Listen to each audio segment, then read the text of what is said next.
notre table ronde de l'après-midi est consacrée, vous le savez, aux grands événements à l'heure des multirisques.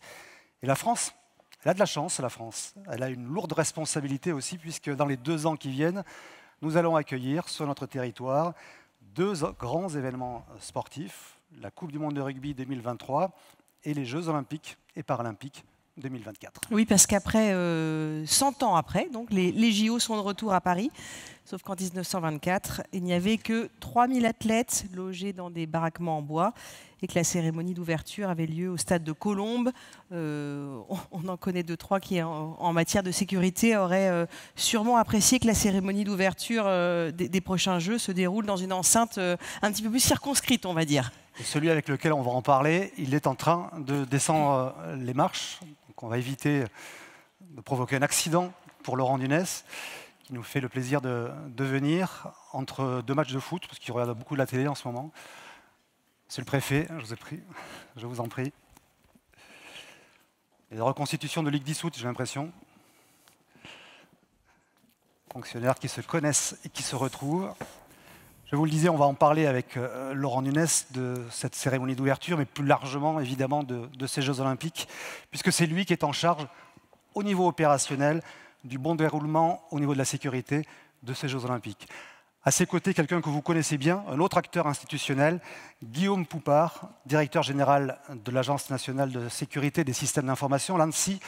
Ce sera, on le remercie, on remercie d'être là pour ça en tout cas, l'une de ses toutes dernières apparitions publiques sous cette casquette, puisqu'il quittera, fin décembre, les fonctions qu'il occupe depuis pratiquement 9 ans. Avec nous également, nous avons 2 autres acteurs importants pour le bon déroulement de ces Jeux. Muriel Sobry, qui est directrice de la sécurité et de la sûreté de France Télévisions. Ça ne vous aura pas échappé, qui est donc le diffuseur officiel des JO. Et puis Muriel Sobry anime aussi le groupe de travail du CDSE sur les Jeux.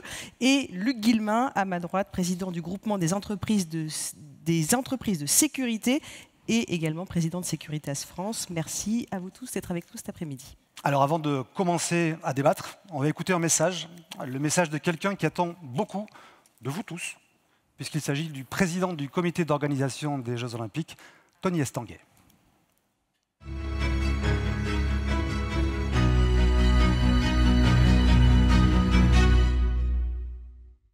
Bonjour à toutes et à tous. Les Jeux Olympiques et Paralympiques, en tant que plus grand événement sportif au monde, soulèvent d'importants enjeux en matière de sécurité. À Paris 2024, la sécurité est au cœur de nos priorités et nous travaillons depuis le début en étroite collaboration avec les pouvoirs publics et les différents acteurs du secteur pour concevoir un dispositif de sécurité efficace, performant et adapté. Cette stratégie s'articule principalement autour de 3 axes majeurs: l'anticipation, la coordination et l'expertise, avec au total plus de 20 000 agents de sécurité privée qui seront mobilisés tout au long de l'événement. De nombreuses opportunités s'offrent à vous. N'hésitez pas à faire valoir votre expertise pour que, ensemble, nous mettions tous les moyens en œuvre pour assurer la totale sécurité des Jeux. Merci pour votre engagement. Bon colloque à toutes et à tous et je vous dis à bientôt. Merci.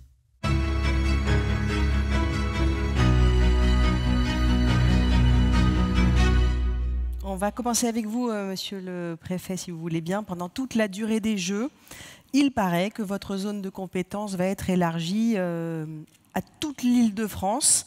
Vous avez une obligation de résultat, clairement, pour cet événement qui va mettre la France en vitrine. On disait juste avant que vous arriviez que ça devait vous faire rêver des JO de 1924 avec seulement 3000 athlètes. Oui, d'abord, bonsoir à toutes et à tous. Ravi de vous retrouver. Je suis quand même un peu un habitué maintenant du club des directeurs de sécurité. Ravi de retrouver Guillaume et Muriel, que j'ai croisés dans d'autres vies, toujours je les retrouve avec beaucoup de plaisir. Alors oui, effectivement, c'est un vrai enjeu. L'organisation des JO, enfin la gestion des JO au plan opérationnel, puisque Le préfet de police sera effectivement, vous avez raison de le souligner, sera compétent pour toute l'Île-de-France, un peu exceptionnellement hein, pendant cette période. Il est actuellement compétent sur le département, sur Paris et la Petite Couronne. Et exceptionnellement, il y aura une extension uniquement pour les questions de sécurité qui ont trait aux Jeux Olympiques sur toute l'Île-de-France, puisqu'on a également d'autres sites au-delà de la Petite Couronne qui sont concernés, et notamment les départements de Seine-et-Marne et des Yvelines, mais évidemment en lien très étroit avec les préfets de département qui, sous l'autorité du DIJOP, animent des comités départementaux où ils préparent d'ores et déjà, depuis maintenant de nombreux mois, les Jeux Olympiques. Et évidemment, ces comités n'abordent pas que des questions de sécurité, même si ce sera évidemment pour nous l'enjeu le plus fort. Ils n'abordent pas que ces thématiques-là. Il y a bien d'autres thématiques. Et pour nous, les Jeux Olympiques, collectivement, l'enjeu du côté de l'État, ce sera à la fois d'être en capacité de sécuriser les nombreux sites où vont se dérouler des épreuves, où seront accueillis des athlètes, où seront accueillis des journalistes. Donc on a une thématique de sécurisation des sites. On a une thématique à laquelle le ministre de l'Intérieur est très attaché, qui est celle d'être extrêmement efficace, et il l'a demandé à tous les préfets de commencer dès maintenant à la lutte contre la délinquance, de manière à ce qu'au moment des Jeux Olympiques, on soit, c'est l'objectif qu'on s'est fixé, sur une délinquance zéro sur ces secteurs. Et puis on aura une thématique de flux. On a vu avec les événements du Stade de France que la gestion des flux, c'est quelque chose d'extrêmement important. Et ça aussi, c'est une de nos priorités dans l'organisation actuelle en préparation des Jeux Olympiques. Et avant cela, évidemment, de la Coupe du Monde du rugby, qui sera un excellent test pour nous. Laurent Nunez, vous l'avez dit, vous avez pris vos fonctions en juillet, 2 mois après ce qu'on peut appeler le fiasco du Stade de France. Vous n'étiez pas en fonction, donc on peut se permettre de le dire devant vous. Cette finale de la Ligue des Champions, elle a eu un retentissement mondial. On se souvient des témoignages des supporters de Liverpool qui ont été bloqués avant de rentrer dans le stade, qui ont été dépouillés par des bandes de jeunes voyous.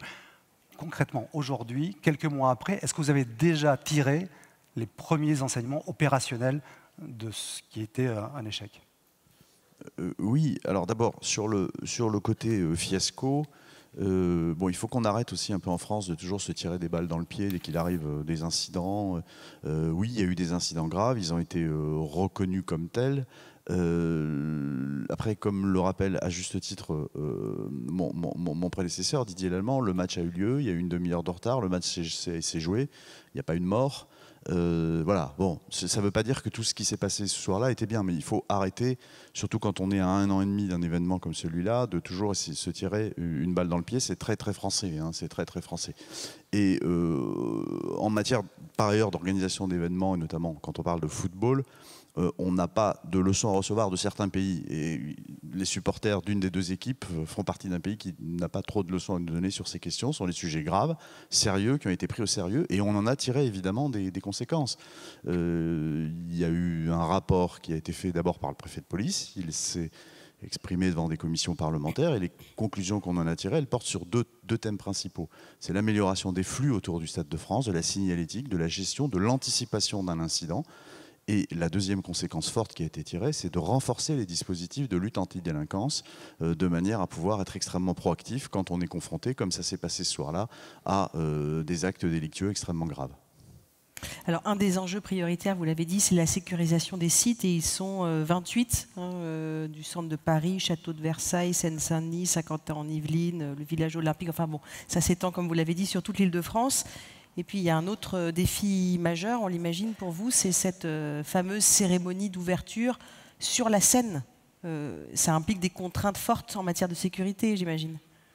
Oui, alors vous avez raison de rappeler que pendant tous les Jeux, il y a la sécurisation des sites des épreuves. Ça, c'est important. Et dans une Dans un club comme le vôtre, c'est important de rappeler que l'État va évidemment prendre sa part de responsabilité, qui est de sécuriser les périmètres extérieurs, d'assurer la circulation, d'assurer le dispositif de lutte antiterroriste, la cybersécurité, je pense que Guillaume en parlera. Et puis on compte évidemment beaucoup sur l'organisateur aussi, pour la sécurisation des sites. C'est majeur, c'est fondamental. Et sa capacité à assurer la sécurité à l'intérieur des sites, et notamment au travers de la mobilisation de la sécurité privée. Dans un continuum, une articulation qui fonctionne bien maintenant dans notre pays. Et puis vous avez raison d'insister sur la cérémonie d'ouverture, qui est quand même l'événement au sein des Jeux. Événement pourquoi? Parce que c'est totalement inédit. Ça ne s'est jamais fait d'organiser une cérémonie en plein air. Qui va se dérouler sur 7 km de Seine, hein, avec des quais de part et d'autre, donc c'est 14 km à sécuriser, donc c'est totalement inédit cette parade, et on y travaille d'arrache-pied, évidemment à la préfecture de police, mais également dans le cadre de réunions qu'organise le DIJOP, avec la ville de Paris, avec le COJO, et donc les choses avancent de manière tout à fait satisfaisante sur il y a plusieurs thématiques qu'on prend en compte. Il y a d'abord la gestion des flux, ça va être de personnes, ça c'est un sujet important, puisqu'il y a une partie qui sont les kebas qui sont à la main du COJO, c'est le COJO qui va organiser les kebas, et puis il y a les KEO qui sont l'espace public et sur lesquels on est en train de travailler, qui seront en principe libres d'accès, mais on travaille à essayer de rationaliser un peu les choses. Donc la gestion de flux, et puis la sécurisation surtout de la parade, avec une attention toute particulière qui est portée sur l'existence d'un certain nombre de points hauts, ou l'existence, la possibilité d'avoir des drones qui survolent cette parade nautique. Voilà. Et en soi, donc, c'est un événement qui mobilise énormément et qui se termine également par un spectacle d'animation dont on ne connaît pas encore tout, mais sur lequel on va également travailler, et auquel vont participer pas loin de 200 membres du gouvernement, chefs d'État, chefs de gouvernement. Et donc, en soi, au sein de la cérémonie, il y a un événement dans l'événement qui est d'organiser et sécuriser l'accueil de ces hautes personnalités politiques. Sur la sectorisation dont vous parliez, il y a les kebas avec une billetterie, c'est relativement bien circonscrit. Vous avez obtenu aussi, il faut batailler aussi avec le COJO pour que les enjeux de sécurité soient aussi importants que les enjeux d'expérience, l'équivalent de l'expérience client, l'expérience événement.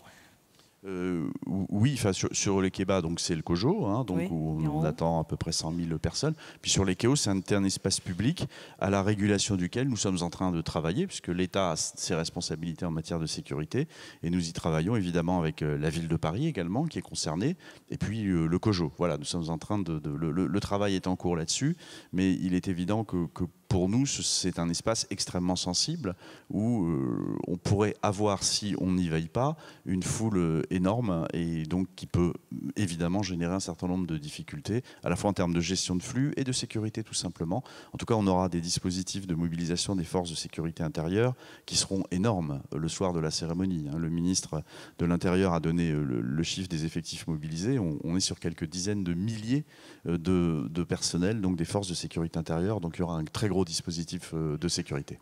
Pour être très clair, pardonnez-moi, sur le haut, il y aura aussi une sectorisation, il y aura aussi une billetterie, même si elle est gratuite, hein, avec des jauges limitées. Ces sujets sont en cours de discussion, mais la volonté de l'État, et le ministre de l'Intérieur l'a déjà exprimé, c'est effectivement d'aller dans ce sens-là. C'est-à-dire d'avoir des personnes qui viennent sur les KEO en sachant où elles doivent aller, d'avoir évidemment un secteur pour ne pas pouvoir déambuler librement au risque de créer des mouvements de foule, et d'avoir une billetterie ou en tout cas un système de pré-réservation. Voilà, c'est ce à quoi nous travaillons. Les choses n'ont pas encore abouti, mais nous y travaillons et nous continuons à discuter avec tous les partenaires. Vous avez parlé de plusieurs dizaines de milliers de fonctionnaires qui seraient mobilisés uniquement sur cette cérémonie. On imagine que le secteur privé aura sa part de travail à faire ce soir-là. Luc Guillemin, vous qui représentez les entreprises de sécurité privée, notamment leur groupement, le GES, qu'est-ce que vous pouvez nous dire de votre participation ce soir-là? Est-ce que vous savez déjà ce que vous allez devoir faire? Alors, le COJO nous a demandé un certain nombre de choses à travers l'appel d'offres sur lesquels les entreprises de sécurité ont répondu. Donc, on a une petite idée de ce qu'on devra faire. Et d'ailleurs, Tony Estanguet l'a dit dans son message, hein, il attend 20 000 agents de sécurité privés pour pour la durée des Jeux Olympiques. Donc évidemment, c'est un défi majeur pour notre industrie, hein, puisque là, bon, je pense que maintenant tout le monde le sait bien, on cumule un certain nombre de défis. C'est concentré en région parisienne, c'est pendant les vacances d'été. Et on a déjà aujourd'hui un déficit assez important en ressources d'agents de sécurité sur l'ensemble du territoire et notamment en région parisienne. Donc au déficit déjà actuel assez important d'agents va s'additionner le besoin supplémentaire d'agents de sécurité pendant la période des Jeux Olympiques. Et je n'oublie pas devant vous qu'on ne doute pas qu'on sera également sollicité par nos clients qui voudront très certainement organiser un certain nombre de manifestations autour des Jeux Olympiques, très certainement également en région parisienne. Et donc elles auront également peut-être besoin d'agents de sécurité supplémentaires pour sécuriser ces événements. Vous avez abordé quasiment tous les thèmes qu'on va aborder pendant cette table ronde. Pour revenir sur ma question initiale, pardonnez-moi d'insister, sur la journée de la cérémonie d'ouverture, est-ce que vous avez déjà été sollicité par le COJO ou par la préfecture de police? Monsieur Nunes, est-ce que vous avez déjà demandé au secteur privé de vous aider ce soir-là? Pour la cérémonie d'ouverture, c'est différent. C'est-à-dire, le COJO est l'organisateur d'une partie, comme je disais, des kebabs, et il fera appel forcément à des agences, des entreprises de sécurité privée pour assurer le filtrage, les points d'accès, la sécurisation interne. Nous, évidemment, les forces de sécurité intérieure y seront également, hein, donc on peut toujours pénétrer dans un espace. Pour ce qui est de la partie qui nous incombe, à ce stade, non, on travaille avec un dispositif force de sécurité intérieure qu'on est en train de calibrer, hein, donc en fonction du nombre de points d'accès. Et puis ensuite, pour certaines prestations, il n'est pas exclu évidemment que nous faisions appel à la police municipale de Paris. C'est quelque chose que j'ai déjà évoqué avec Madame la maire d'Hidalgo, qui d'ailleurs au Conseil de Paris d'avant-hier rappelait qu'elle était évidemment disposée à y participer. Et puis, le cas échéant, éventuellement, si on met des points d'accès, si le COJO participe, on pourra aussi avoir évidemment des agents de sécurité privée. Mais pour l'instant, les choses ne sont pas arrêtées à ce stade. Nous sommes en train de travailler à la sectorisation et au volume d'effectifs de forces de sécurité intérieure qu'il est nécessaire. Mais en général, l'État directement ne recourt pas à des agents de sécurité privée, mais s'appuie évidemment sur les dispositifs mis en place par les organisateurs et qui, eux, font appel à des entreprises de sécurité privée. Et quand c'est le cas, les relations avec les forces de l'ordre sont toujours très directes, très opérationnelles et les choses se passent bien. C'était une interrogation que vous aviez, M. Guillemin ? Effectivement, on est déjà extrêmement sollicité par le COJO, donc le plus tôt... on aura une idée des effectifs nécessaires pour venir compléter les dispositifs de sécurité qui seraient requis par la sécurité privée. Et le mieux ce sera, évidemment. Muriel Sobry, vous êtes présidente du groupe du travail du CDSE sur les JO et les grands événements. Et vous représentez donc pas seulement France Télévisions. Vous avez une interrogation, je crois, sur la gestion des flux de personnes. C'est une question qui inquiète les entreprises.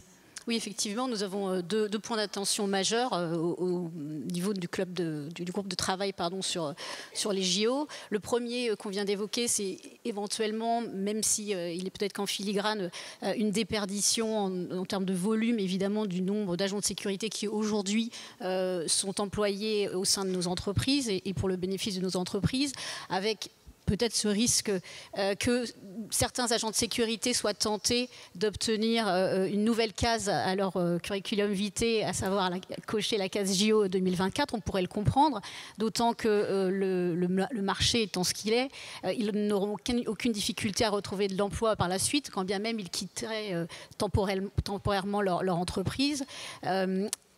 Il y a une deuxième aussi préoccupation dans la première, c'est de dire que, indépendamment du volume d'agents de sécurité qui pourrait venir à décroître, évidemment, il y a le risque d'un appel massif à la sous-traitance, qui au sein des entreprises n'est pas sans masquer un risque de perte de qualité de nos agents, puisque les agents sont habitués à nos sites et pour ça c'est très important pour la plupart des entreprises. Mais effectivement, je pense qu'aujourd'hui le point majeur c'est celui de l'accessibilité en fait des lieux de travail, de manière très très prosaïque. Est-ce que la plupart des employés qui aujourd'hui n'utilisent pas les transports en commun pour des raisons diverses vont pouvoir quand même venir travailler normalement? Est-ce qu'on ne va pas devoir avoir recours à un télétravail massif? avec les difficultés que ça peut poser pour certaines entreprises. On parle des entreprises, donc du premier spectre, tous ceux qui vont travailler, toutes celles qui vont travailler directement évidemment au bénéfice des JO, mais il y a évidemment toutes celles qui vont contribuer au rayonnement touristique, toutes celles qui sont aussi là. En fait, toutes les entreprises ont besoin évidemment d'assurer leur continuité d'activité, et on sent bien qu'on a de vrais sujets d'inquiétude sur l'accessibilité en fait de la région parisienne et des différents sites de travail. Sur ce point, monsieur le préfet, vous avez des éléments de réponse pour rassurer ou pour nous dire que ce n'est pas tranché? Sur ce point, bon, les transports en commun fonctionnent, hein, donc, mais j'ai compris, Muriel, que ta question, elle porte sur l'accessibilité en véhicule, en fait. Hein, bon. Les transports en commun, eux, fonctionneront. On travaille à des plans de circulation. Hein, comme vous le savez, il y aura des voies réservées qui vont être activées pendant les Jeux Olympiques et qui sont destinées à acheminer les athlètes, les équipes sur les sites. Voies réservées que le préfet de police actionnera hein, en fonction des horaires. Et évidemment que ça va sans doute entraîner des embarras de circulation. On travaille actuellement donc avec la ville de Paris à des plans de circulation. Il y a des itinéraires de délestage qui sont également prévus pour ces voies réservées. Voilà, tout ça est en cours d'élaboration. Maintenant, ce serait mentir que de dire que ça, on pense qu'il y aura quand même des difficultés de circulation, évidemment, dans Paris et dans la région parisienne au moment des Jeux. À nous de faire en sorte qu'ils soient le plus limité possible. Hein. Mais évidemment, on aura quelques difficultés. Et l'autre grande préoccupation que nous avons avec le préfet de région, avec le DIJOP, et pas que aussi, ça intéresse aussi Île-de-France Mobilité, hein, les grands opérateurs de transport, c'est la façon dont on va informer nos compatriotes, enfin en tout cas les franciliens, la façon dont on va les informer en temps réel de tel ou tel embarras de circulation à prévoir, ou quand on aura moins de préavis, comment est-ce qu'on peut informer notamment les automobilistes hein, des difficultés rencontrées. Voilà, donc ça aussi ce sera un challenge sur lequel on travaille d'ores et déjà. Monsieur le préfet, vous dites on travaille, ça veut dire que vous êtes déjà à pied d'œuvre évidemment dès maintenant. Concrètement, comment est-ce que la préfecture de police de Paris se prépare, sachant que les urgences continuent pendant ce temps-là? Concrètement, si vous voulez, on rentrait dans les sujets très très opérationnels. Concrètement, d'abord, la préfecture de police, dans la préparation des JO sur le volet sécurité, circulation, n'est pas seule. On travaille dans une gouvernance où il y a auprès du ministre de l'Intérieur monsieur Ziad Khoury, hein, qui est un spécialiste de ces sujets, qui coordonne l'ensemble des services de l'Intérieur. Il y a Michel Cadot, qui est le DIJOP, et donc on travaille finalement collectivement tous ensemble, y compris avec le COJO, la ville de Paris et d'autres collectivités. Pour ce qui concerne la préfecture de police, nous avons des groupes de travail par thématique, et le sujet qu'évoquait Muriel Saubry de la circulation mobilise un groupe à lui tout seul, hein, et on travaille avec de nombreux partenaires sur ces questions de circulation. Mais là, les études de circulation, pour être très précis, on vient de les recevoir, on est en train de les étudier, et notamment l'étude qui a été fournie par la ville de Paris. Vous avez évoqué les flux. Pour ce qui concerne les flux de personnes, est-ce que vous allez pouvoir bénéficier d'outils technologiques nouveaux qui pourraient éviter des mouvements de foule comme à Séoul? L'intelligence faciale, la reconnaissance faciale, pardonnez-moi, c'est pas autorisé en France, je ne crois pas. Les drones, c'est un outil que vous avez évoqué. Les caméras intelligentes dont on parle, est-ce qu'elles sont déjà à pied d'œuvre? Est-ce qu'elles sont testées? Est-ce qu'elles vont être déployées encore davantage? Les tests et les expérimentations, il y en a toujours eu. Hein, donc, mais pendant les JO, on disposera effectivement d'un certain nombre d'outils d'intelligence artificielle qui, pour pouvoir être mis en œuvre, doivent passer par une autorisation législative, hein, après avis d'un certain nombre d'autorités, hein, dont la CNIL. Nous allons travailler à cela, moins sur des dispositifs de reconnaissance faciale et plus sur des dispositifs de détection, on va dire, de mouvements anormaux de foule. Hein, donc ce qui permet en réalité d'attirer l'attention d'un opérateur derrière sa caméra, un mouvement qui n'est pas normal. Voilà. Je ne donne qu'un exemple, hein. Évidemment, on va travailler à l'utilisation de l'intelligence artificielle et toujours avec la même rigueur éthique, hein, et philosophique, c'est-à-dire la cible, c'est la sécurité de nos concitoyens, mais en même temps, il faut veiller évidemment au respect des libertés individuelles. C'est toujours cet équilibre qui est parfois difficile à trouver, mais on utilisera bien les outils d'intelligence artificielle, mais qui ne seront pas de la reconnaissance faciale et qui seront plutôt ceux que vous décrivez, mouvements de foule inhabituels, on va dire. On sait qu'à cette occasion-là, et c'est déjà exprimé par certains, il y a la crainte d'un effet clivé, on franchit un cap et on autorise certaines choses à titre exceptionnel, et après ça devient pérenne. Les défenseurs des libertés justement individuelles craignent et dénoncent par avance l'utilisation de nouvelles technologies qui pourraient être attentatoires ponctuellement aux libertés et peut-être plus longtemps. Est-ce que je suis clair? Pardon. Non, vous êtes très clair, mais c'est le débat qu'on a habituellement. Quand on veut développer ces outils, on reproche parfois à la puissance publique d'être liberticide, ce qui n'est jamais le cas. C'est toujours très autorisé, très contrôlé. Et en tant qu'ancien patron du renseignement, je sais que même les techniques les plus intrusives sont aujourd'hui extrêmement contrôlées, autorisées. Et puis quand vous êtes au lendemain d'un incident grave ou d'un attentat, tout le monde oublie les réserves qu'il avait avant par rapport à ce type d'outils. Voilà, donc voilà, c'est une question d'équilibre, C'est vrai que les avancées sur ces sujets, qu'on parle de techniques de renseignement, d'intelligence artificielle, les plus grandes avancées, on les a eues souvent au lendemain de terribles attentats, souvent, c'est pas par hasard.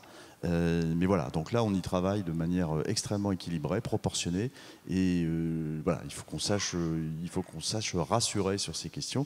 C'est pour ça d'ailleurs qu'on évoque souvent des expérimentations, hein, donc on travaille souvent sous forme d'expérimentation, mais je crois qu'aujourd'hui ce sont des outils qui sont quand même indispensables pour venir, cette intelligence artificielle, pour venir aider finalement le travail de l'humain. Ça devient quelque chose d'indispensable. Alors vous êtes tous d'accord autour de ces deux petites tables pour dire que la réussite des Jeux va passer par l'application du secteur privé. L'État a besoin des entreprises. Il y a des entreprises, d'ailleurs, ils ne se privent pas pour le dire. Et écoutez, Michel Cadot, c'est le délégué interministériel pour les JO, directement rattaché à Matignon. On l'écoute.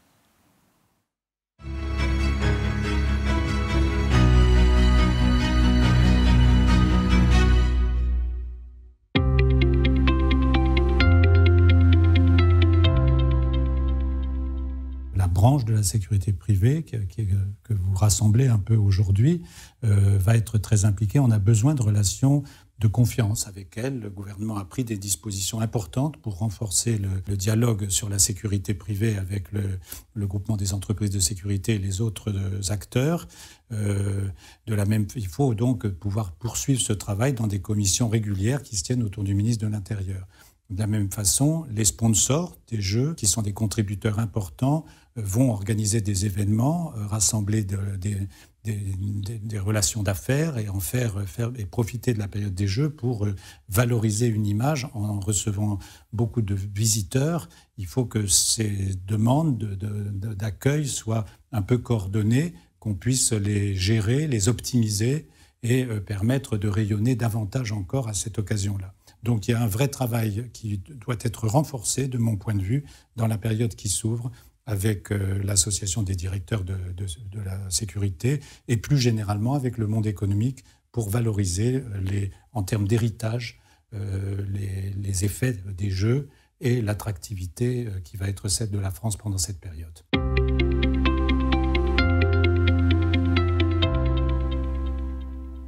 De ce fait, ce qu'on attend des entreprises, c'est d'abord de faire remonter un certain nombre de propositions ou d'attentes. Certains l'ont fait en termes de technologie, par exemple. La loi va prévoir d'ailleurs 1 ou 2 avancées dans ce domaine. On a besoin de pouvoir, avec elles, les traduire rapidement en démonstration et en utilisation de certains savoir-faire français.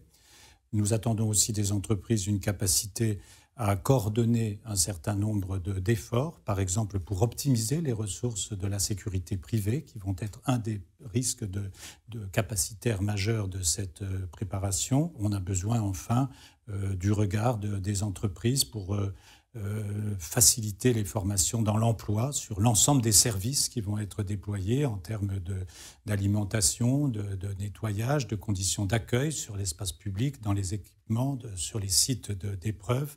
Et donc, effectivement, on attend beaucoup du monde de l'entreprise, notamment dans le domaine de la sécurité, mais plus largement aussi.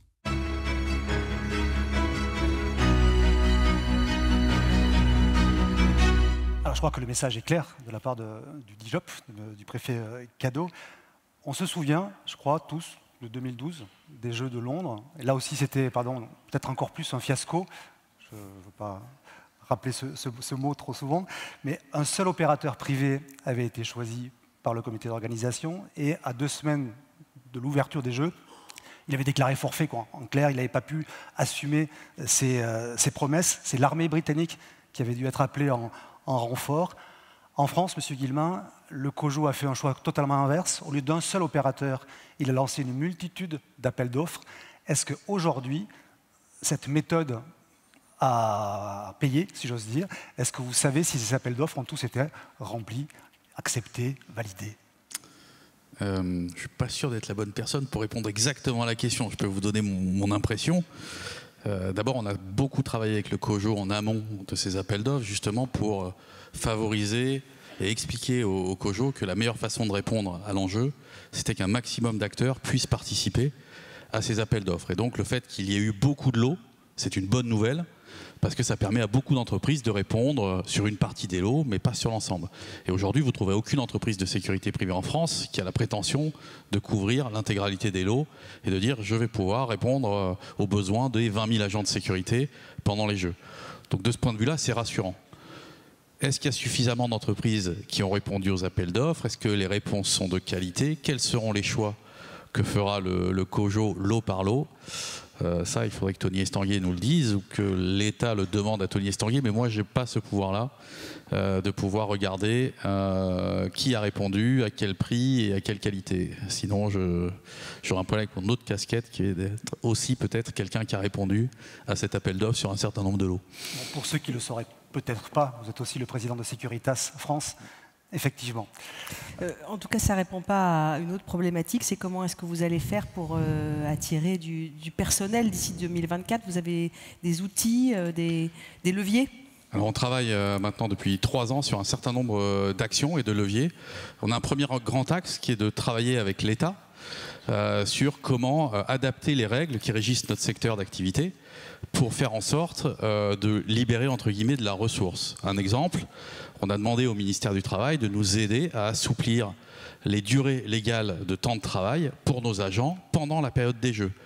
On cherche 15 000 agents, mais si on est capable sur tous les agents existants de dégager quelques heures de plus par semaine, une vacation de plus, on répond déjà à une partie du besoin. Donc ça c'est jusqu'à quoi? 60 heures maxi? L'idée c'est d'aller au moins jusqu'à 60 heures.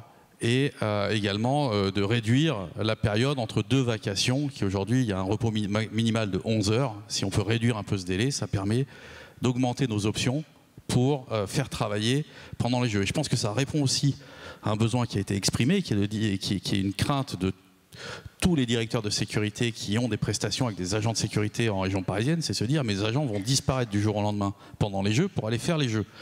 Une façon d'éviter ça, c'est de l'organiser dans les entreprises de sécurité privée pour dire à nos agents, venez faire les Jeux, mais faites-les avec nous.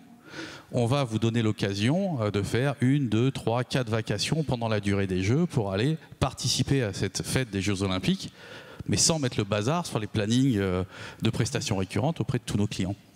Je vois Muriel Sobry qui est un petit peu dubitative. C'est une crainte que vous entendez? Vous avez oui, vraiment tout à fait. de perdre ces agents, en fait. Ça rejoint ce que je disais auparavant, et de perdre les agents aussi les plus compétents parce qu'ils sont les plus adaptés à nos sites, à nos cultures d'entreprise.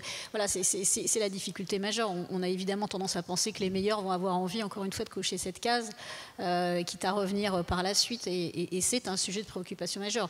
D'autant que la plupart aussi des entreprises qui ont qui sont des opérateurs de services essentiels ou des opérateurs d'importance vitale, ont des enjeux cruciaux en matière de fidélisation aussi de ces personnels-là, sur lesquels elles se reposent énormément. Donc bien sûr que c'est un sujet de préoccupation. C'est un risque, selon vous, Luc Guillemin?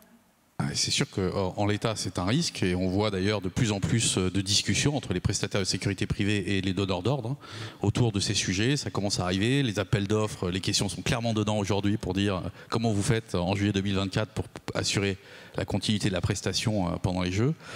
Voilà, les entreprises s'emparent de ce sujet-là. Moi, je crois qu'une bonne façon de répondre, c'est aussi en tout cas, c'est la position qu'on a prise chez Securitas, c'est que prennent beaucoup d'acteurs dans la profession, c'est essayons d'avoir un certain nombre de lots, de participer aux Jeux Olympiques, parce qu'on aura la maîtrise au mieux de notre effectif d'agents pour leur proposer de faire les deux, mais de façon ordonnée et pas de façon désordonnée, en tout d'un coup disparaissant de l'entreprise pour aller faire les Jeux avec une autre entreprise. En l'état, malheureusement, du marché du travail aujourd'hui en France, c'est un risque. justement, pour le marché du travail, le marché de votre travail, au-delà de l'État qui pourrait allonger la durée du temps de travail, il y a aussi des gratifications, des salaires, des qualifications qui sont peut-être à revoir pour attirer davantage de gens? Oui, ça c'est le deuxième axe sur lequel on travaille aussi depuis 3 ans, c'est d'être en capacité à retrouver une certaine attractivité sur nos métiers d'agents de sécurité. Et pour ça, on travaille sur 2 aspects. D'abord, proposer des parcours de carrière plus attrayants, plus clairs pour quelqu'un qui rentre dans notre profession. Ok, aujourd'hui il va rentrer agent de sécurité, peut-être niveau 1, mais quelle est sa capacité à grandir dans les métiers de la sécurité privée pour faire carrière plutôt que de faire juste 2-3 ans et puis d'aller faire autre chose ensuite. Puis évidemment, il y a la question des salaires qui est associée. Je pense que vous le savez tous dans cette salle, il y a une revalorisation significative des salaires des agents de sécurité privée qui interviendra le 1er janvier, 7,5%, qui permet uniquement de rattraper l'inflation de l'année. Et on travaille à une deuxième étape qui serait de revaloriser encore de 10% de plus les salaires à horizon très certainement janvier 2024, de manière à vraiment se décrocher des plus bas salaires et de redonner un peu d'attractivité à notre secteur. On pense que là aussi c'est une façon quand même de conserver les talents dans nos entreprises. Évidemment, mon message aujourd'hui, c'est qu'on a besoin de vous, parce que si on veut augmenter les salaires, on a besoin que ça se ressente dans nos prix. Ça va coûter plus cher. Donc ça va coûter un peu plus cher. Juste une dernière question, Luc Guillemin, sur le vivier que vous espérez attirer. Ce serait des jeunes, des étudiants avec une certification qui n'est pas exactement la même et du même niveau que les agents de sécurité habituels. Est-ce qu'après les Jeux, ça pourra leur servir à quelque chose? Est-ce qu'il y a des ponts, des passerelles ou pas tout à fait? Alors, sous l'égide d'ailleurs du préfet Cadeau qu'on a entendu, on a mis au point avec l'État et c'est en train de travailler à la branche maintenant, le fameux CQP événementiel, donc un diplôme dédié à la sécurisation d'événements pour des agents, donc qui pourraient rejoindre les métiers de sécurité privée avec un cycle de formation un peu plus court que le cycle normal. La branche s'est enfin emparée du sujet. Très récemment, on a une décision positive puisque le CQP événementiel est maintenant inscrit au répertoire des métiers. On va pouvoir travailler sur les formations et surtout travailler sur les passerelles post-JO pour que ces agents, on puisse les conserver dans nos entreprises, leur donner le complément de formation nécessaire pour qu'ils aient un CQP entre guillemets standard et qu'ils puissent aller faire le reste des métiers de sécurité et qui restent dans nos métiers. Voilà. Merci Monsieur Guillemin. On va maintenant parler de tout l'aspect cyber. On a beaucoup parlé de cyber ce matin. On va aussi un peu en parler cet après-midi. Guillaume Poupart est parmi nous, on va en profiter. Guillaume Poupart, donc président de l'ANSSI, l'Agence nationale de sécurité des systèmes d'information. C'est vous qui coordonnez, on peut dire, la défense cyber en France, en tout cas sur beaucoup de points. Oui, c'est une bonne manière de voir les choses. On ne le fait surtout pas tout seul, non, évidemment. Mais c'est vrai qu'on a ce rôle de coordination à la fois au sein de l'État, mais également avec tous les acteurs, ceux qui doivent se sécuriser et ceux qui peuvent apporter des solutions de sécurité. Il y en a beaucoup dans la salle. Et pour les JO, c'est une certitude, parce qu'on a des antécédents, il y aura des attaques, il y aura beaucoup d'attaques cyber sur plein d'aspects. Il y aura des attaques, simplement parce que c'est un événement qui est médiatique, qui est géopolitique, qui est économique. C'est une cible de choix, on va dire. Les JO, c'est évidemment un facteur d'alerte au sens cyber. C'est également un événement qui peut être attaqué de plein de manières différentes par des attaquants avec des motivations très différentes. Donc tout ça, ça fait, quand on croise toutes les possibilités, ça fait beaucoup de possibilités. Et puis, comme vous l'avez rappelé, on a un historique, on voit à chaque Olympiade, bon, les toutes dernières c'est un petit peu particulier peut-être, mais... Tokyo était un petit peu refermé. Tokyo c'était un peu particulier, en Chine c'était un peu particulier aussi, donc, mais globalement, la démarche c'est de plus en plus d'attaques. Moi je ne donne pas de chiffres personnellement, parce que vous dire qu'il y aura 3 milliards d'attaques, 4 milliards d'attaques et tout ça, fondamentalement, ça dépend ce qu'on mesure. Moi ma crainte c'est plutôt l'attaque unique qui fera vraiment des dégâts. Et quand on regarde ce qui est potentiellement faisable, ce qu'il faut être capable de protéger, bien évidemment ça donne un peu le tournis, parce que un attaquant qui serait de nature criminelle par exemple, qui chercherait à faire chanter, eh ben, il a un peu l'embarras du choix, notamment parmi les petites cibles, mais qui auraient un impact, parce que beaucoup de petites cibles auront un impact important pendant les Jeux. Et puis si on pense à un adversaire de niveau étatique, pour ne pas citer les Russes, qui ont quand même peu de chance de défiler parmi les athlètes. Donc ça pourrait les tenter. Voilà, on peut multiplier les scénarios de perturbations qui pourraient être très fortes au moment des JO. Et à tous les moments de ces jeux. Et c'est ça qu'on veut éviter. Ça s'est déjà produit, ça a déjà failli être grave. La principale attaque, c'était en Corée du Sud, pendant les JO d'hiver, où finalement, ça ne s'est pas trop vu, parce que l'attaque n'a pas très bien fonctionné. Mais ça aurait pu être dramatique en annulant la cérémonie d'ouverture notamment. Ah oui, carrément. C'était quoi? C'est passé à pas grand-chose. C'est vraiment une attaque qui a visé les systèmes d'information de la billetterie et du stade où se déroulait la cérémonie d'ouverture. Et à peu de choses près, il n'y avait plus d'informatique, plus de numérique, donc probablement plus de cérémonie. Donc c'est des scénarios comme ça qu'il faut être capable d'anticiper, de manière à ce que ça ne se produise pas. Et en cyber, on est très habitué à ça, JO ou pas JO, c'est ce que l'on fait au quotidien, avec vous tous, de manière à anticiper le pire, à s'y préparer, à construire de la défense, de manière à ce que ça ne fonctionne pas. Concrètement, M. Poupart, comment est-ce que l'ANSSI se prépare déjà maintenant? On a tous lu qu'il y a eu des exercices grandeur nature, même très récemment. On s'y prépare de manière assez classique. Il n'y a rien d'ultra original. Ce qui est original, c'est l'ampleur de l'événement et le nombre d'acteurs qui sont impliqués. On a fait quand je dis on, c'est pas que l'ANSSI, on travaille étroitement avec la CNSJ, au ministère intérieur, avec la DIJOP, avec Paris 2024. Et donc on a déjà identifié les systèmes d'information qui étaient absolument critiques pour le bon déroulé des Jeux. Si on prend simplement les P0, les systèmes prioritaires, on en compte aujourd'hui 150. Ça veut dire que s'il y a un seul de ces 150 systèmes d'information qui est neutralisé, typiquement au bon moment, eh bien l'impact sera déjà majeur sur le bon déroulement. Donc, par exemple la billetterie?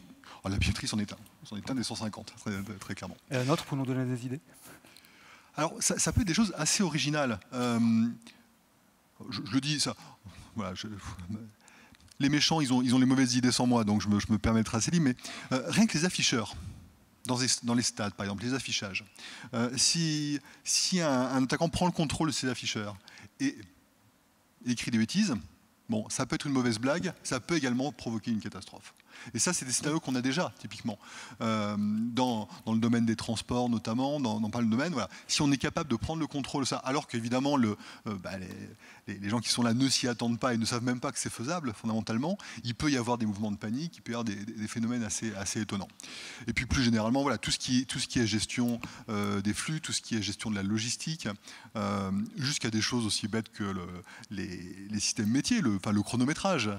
Je sais que le chronométreur officiel est très attentif à ça parce que voilà, le 100 mètres, on ne le recourt pas parce qu'on n'a pas réussi à chronométrer. C'est des choses aussi bêtes que ça. Alors, le 100 mètres, on pourrait le faire, mais le marathon, on ne le fera pas, je ne pense pas. Des choses aussi bêtes que ça, c'est absolument critique. Et c'est votre ressort, ça, ou c'est le COJO qui a aussi, Cisco, je crois, qui s'est chargé de la sécurité? C'est notre travail collectif. Il y a un partage un peu complexe entre ce qui est du ressort du pays hôte et du ressort du CIO.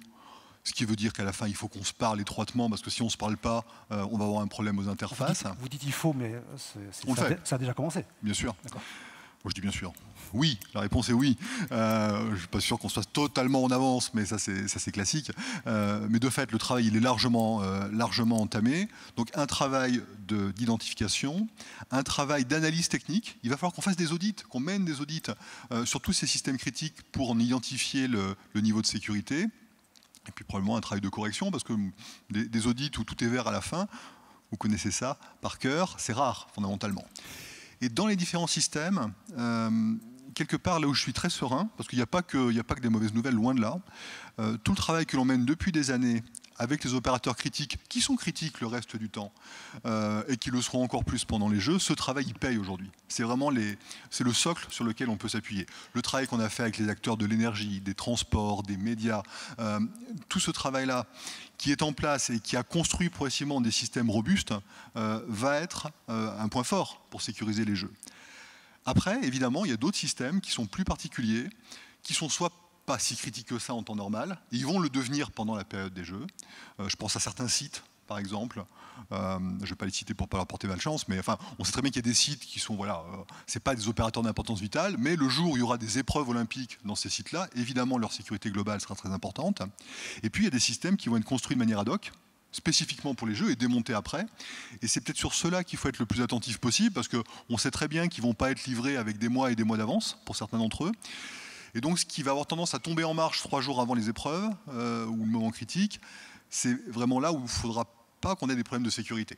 Et c'est pas parce que ça arrive au dernier moment que nos adversaires ne seront pas capables de se préparer à agir quand même dessus. Donc c'est tout ce travail de planification, de préparation que l'on mène collectivement qui doit être réalisé. Et puis le dernier point, évidemment, on se prépare au pire.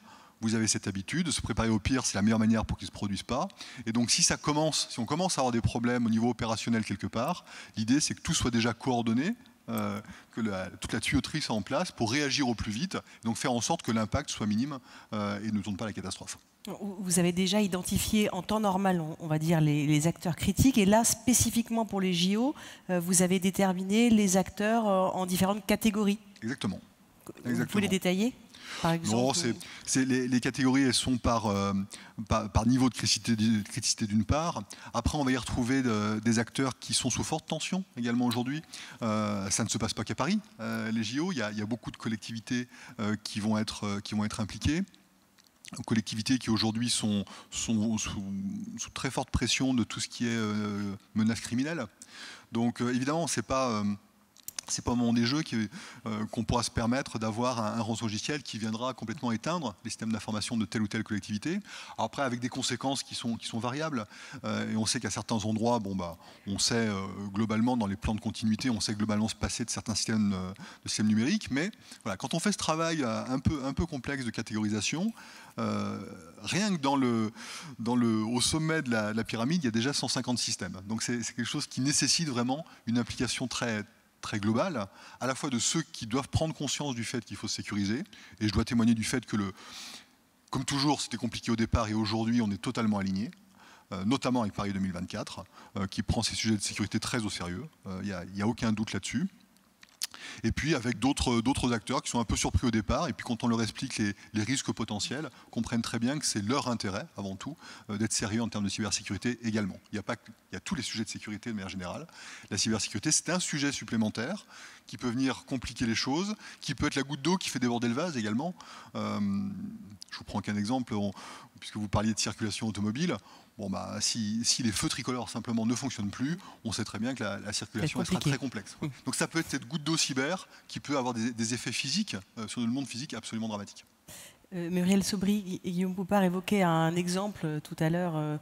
Si par exemple les afficheurs, des écrans affichent des messages, on va dire, indésirables que vous diffusez immédiatement, vous êtes le diffuseur officiel des jeux, donc qui sont immédiatement rediffusés en direct à la télévision.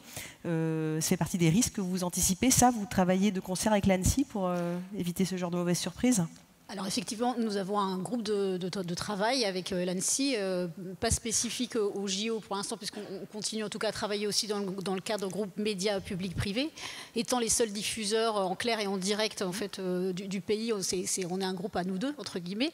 Donc là, on ne va pas benchmarker. En revanche, évidemment que ça nécessite d'avoir des scénarios prêts à l'emploi sur les étagères, sachant que ça n'est pas France Télévisions ni les diffuseurs officiels qui fabriquent l'image. C'est-à-dire qu'on se contente, si vous voulez, de la récupérer, puisqu'elle est fabriquée par le service de diffusion olympique, qui va le pousser aux différents diffuseurs, donc qui s'occupe de tout ce qui est fabriqué, le signal audio, vidéo et les données. Pour assurer le direct, puisque ce sont aussi les aléas du direct, on a de la même façon que pour toutes les compétitions, la possibilité, si d'aventure quelque chose qu'on se mette à diffuser, présenter des anomalies, la possibilité de switcher sur autre chose. Et c'est bien aussi tout le travail des 500 personnes qui vont être mobilisées à France Télévisions, jour et nuit, puisqu'on est sur du 24 heures sur 24 au niveau numérique et 20 heures sur 24 sur France 2 et France 3. Donc cette capacité, évidemment, à s'adapter à toutes les situations, à faire face aux urgences, aux aléas du direct, selon l'expression consacrée, et puis pouvoir substituer un programme à un autre. En interne, concrètement, qu'est-ce que vous avez déjà mis en place pour essayer d'anticiper des risques? Alors on a un plan cyber qui est en cours d'affinage, qui repose sur un triptyque très simple. Ce qu'évoquait Guillaume Poupard, on n'en invente rien, simplement on s'est fondé sur évidemment la protection des systèmes d'information, on fait de la prévention avec du monitoring renforcé et puis une sensibilisation aussi des populations qui vont être amenées à travailler sur les JO via cette évangélisation quotidienne et cette préparation à la gestion de crise le cas échéant. Et puis évidemment, comme nos autres camarades aussi du groupe audiovisuel public, nous bénéficions de l'appui d'un prestataire de sécurité qui opère notre centre opérationnel de sécurité. Laurent Nunez, monsieur le préfet, pour avoir une vision globale, on ne vous a pas entendu parler de cyber, mais vous avez des unités de police judiciaire notamment qui sont extrêmement performantes dans ce secteur. Sur le cyber, vous participez vous aussi aux travaux ou vous attendez malheureusement qu'il se passe quelque chose pour mener l'enquête? Il y a des équipes à la préfecture de police, comme dans tous les services de police et de gendarmerie, des équipes judiciaires qui font un certain nombre d'investigations quand il y a des attaques cyber.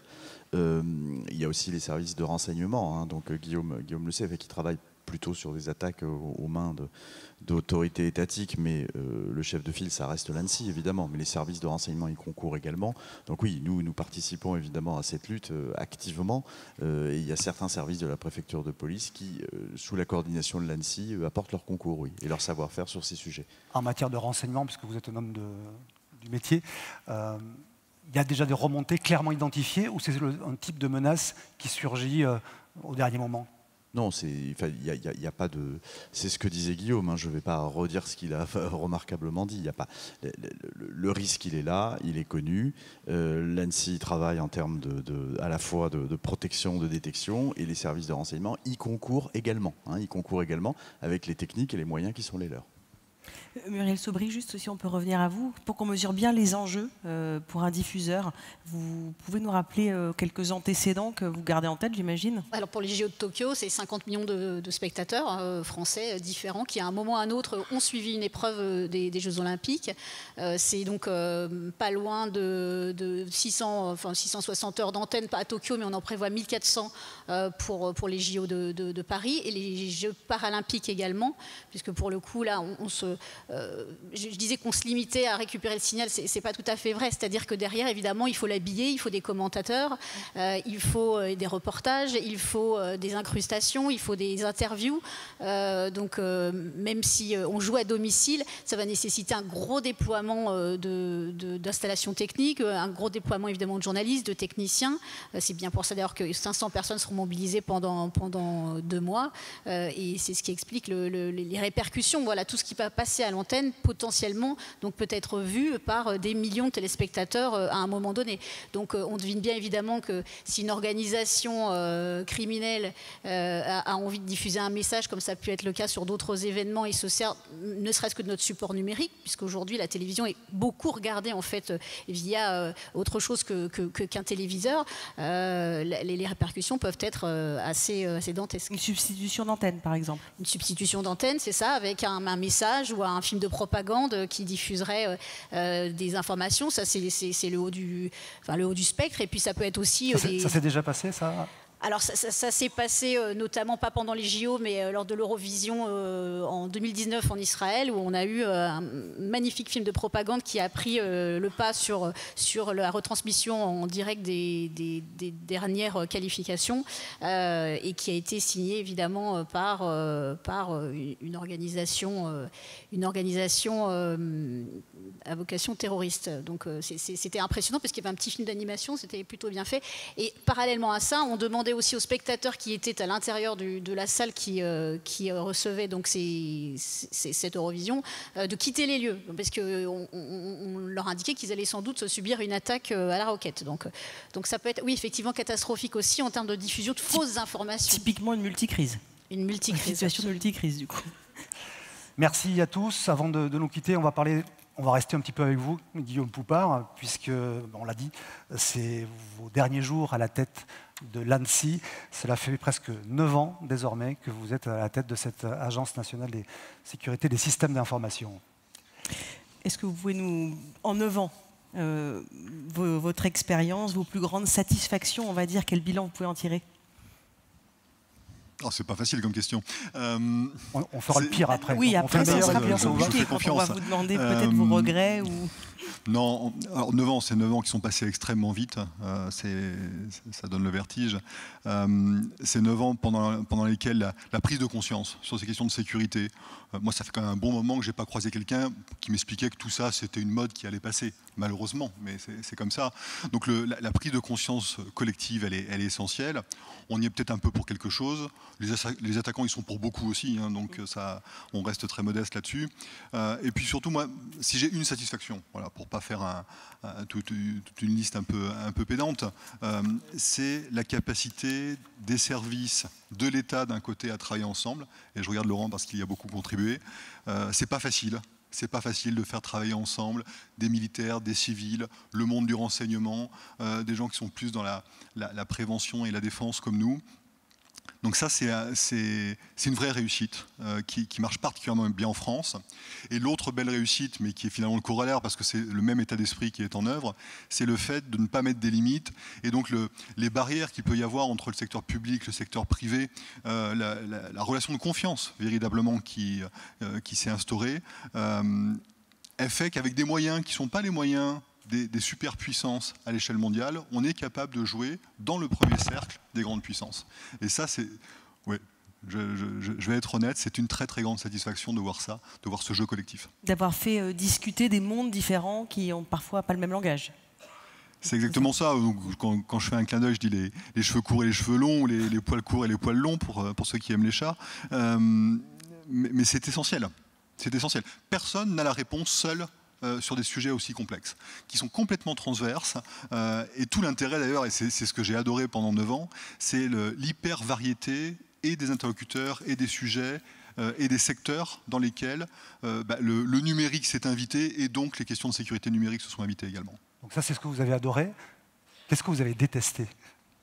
Quels ont été quelques-uns de vos pires souvenirs? Vous avez employé quelques mots, pardon de le rappeler, sur votre message d'adieu, sur un réseau social. Vous avez employé des mots forts quand même. Des humiliations. Vous avez employé le mot bêtise administrative parfois. Oui. Je fais partie de ces impatients qui n'aiment pas trop les contraintes. Et je dois bien reconnaître qu'il y a un effort qui est fait pour nous permettre d'aller aussi vite qu'il le faut. Mais le résultat, il n'est pas complet. Donc il y a des fois, c'est frustrant d'avoir l'impression d'être lesté un petit peu et de ne pas courir aussi vite qu'on pourrait parce que simplement, on a des pierres un peu inutiles dans le sac à dos. Voilà, donc tout n'est pas rose, évidemment. La vie n'est pas faite que de succès, il y a des échecs aussi. Je parlais d'humiliation, le terme est fort, mais parfois il est réel, malheureusement, parce que le mode de management de la haute fonction publique n'est pas pas mal qui l'ont connu probablement ou qui le connaissent encore. C'est pas tendre tout ça, mais c'est pas ça qui reste.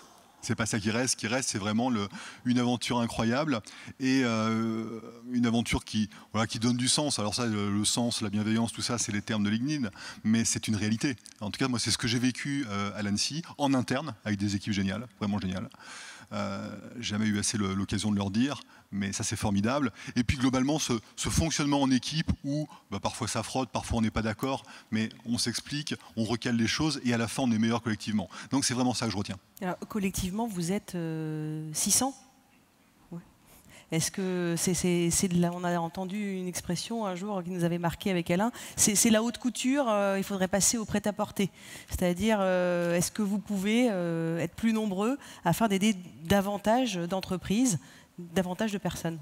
Dans le domaine défensif, évidemment, moi je préférais avoir plus de ressources et j'ai passé 9 ans à réclamer des ressources, comme tout directeur, mais ça c'est le jeu quelque part.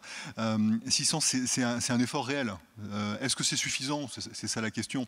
Mais la question c'est, est-ce que l'objectif il est à 600, à 800 ou à 1000 et que l'on soit 600 ou 1000, on ne fera pas la cybersécurité de la France à l'Annecy. Les effets de levier, il faut les rechercher en permanence. Donc, avec les autres acteurs au niveau du public, avec les acteurs privés, à l'échelle internationale, on a beaucoup œuvré à l'échelle européenne. C'est pas par idéologie politique ou par philanthropie. C'est juste qu'on a besoin de l'échelle européenne dans plein de domaines, notamment industriels, pour se protéger face à des menaces qui sont, elles, pour le coup, si on essaye de mesurer un peu les forces en présence, qui sont absolument colossales. Donc, dans notre domaine, la recherche d'effets de levier fait qu'on peut y arriver. Dans le domaine offensif, qui n'est pas le mien, c'est très différent parce qu'il y a moins ces effets de levier. Et donc, je sors de ma responsabilité. Mais comme c'est un sujet de discussion en ce moment, notamment avec la LPM, et je pense que le général Burkhardt ne m'aurait pas contredit, il faut donner les moyens au cyberoffensif, parce que c'est cet équilibre entre l'offensif et le défensif qui fait qu'on peut être une grande puissance souveraine, autonome, capable de se protéger. Sur la liste de ce qui reste à faire, la feuille de route de l'ANSSI, ce qui reste encore à faire. Il en reste plus à faire qu'il n'en a été fait. En fait, aujourd'hui, l'objectif, probablement à horizon 5 ans, c'est que chacun ait pris conscience des risques qui le touchent et maintienne cette connaissance, que chacun sache quoi faire à son niveau, du simple particulier jusqu'à l'entreprise du CAC 40 ou à la grande administration. Et là, aujourd'hui, on a une situation un petit peu bizarre où les grands savent quoi faire, les petits, c'est perfectible. Et au milieu, il y a une zone qui m'inquiète énormément, sur laquelle on a peu travaillé, parce qu'on ne peut pas tout faire d'un coup, mais sur laquelle on investit beaucoup aujourd'hui, c'est toutes les entreprises ou toutes les entités de taille intermédiaire, collectivités locales, ETI, tout ça, qui aujourd'hui sont des victimes toutes désignées pour les criminels, mais pas seulement, et qui sont assez déroutées parce que, voilà, une ETI... Bon, il ne va pas y avoir un responsable de la sécurité numérique, probablement pas un responsable de la sécurité ou de la sûreté, sauf dans des cas particuliers, parce que les ressources sont comptées. Et donc, comment est-ce qu'on fait pour protéger des victimes qui sont dans la pire des situations, en étant à la fois des cibles toutes désignées, mais sans avoir les moyens en propre pour y répondre? Donc ça, c'est un travail qui est en cours, il y a des idées, je ne vais pas rentrer dans le détail parce que ça prendrait beaucoup de temps, mais c'est là qu'il va falloir se concentrer, et les aspects réglementaires vont y aider, notamment européen. Donc la directive Nice 2 pour les initiés va nous aider à changer d'échelle. Le fait d'avoir plus de services sécurisés, plus de services de confiance, parce qu'on ne peut pas tout inventer soi-même, surtout quand on n'est pas un très grand acteur. Ces services sont essentiels. Et puis des questions plus subtiles, mais politiquement très, très lourdes de sens, au-delà de la sécurité, sur les questions de souveraineté. La souveraineté, il ne faut pas la mettre partout et la mettre à toutes les sauces, mais on a de nombreuses activités qui méritent d'être également regardées à l'aune de cette souveraineté. Et aujourd'hui, dans le monde numérique, cette souveraineté, elle est quand même très souvent mise à mal. Et voilà, moi je ne voudrais pas qu'on en reste à un constat d'échec, quelque part, comme le font beaucoup de nos partenaires européens, malheureusement. Il y a cette volonté en France de porter la souveraineté numérique comme étant un vrai sujet. Et j'espère bien que ça va se réaliser avec des solutions concrètes dans les années à venir. Merci. Merci Guillaume Poupart. Merci à tous d'être venus cet après-midi. C'était intéressant, captivant.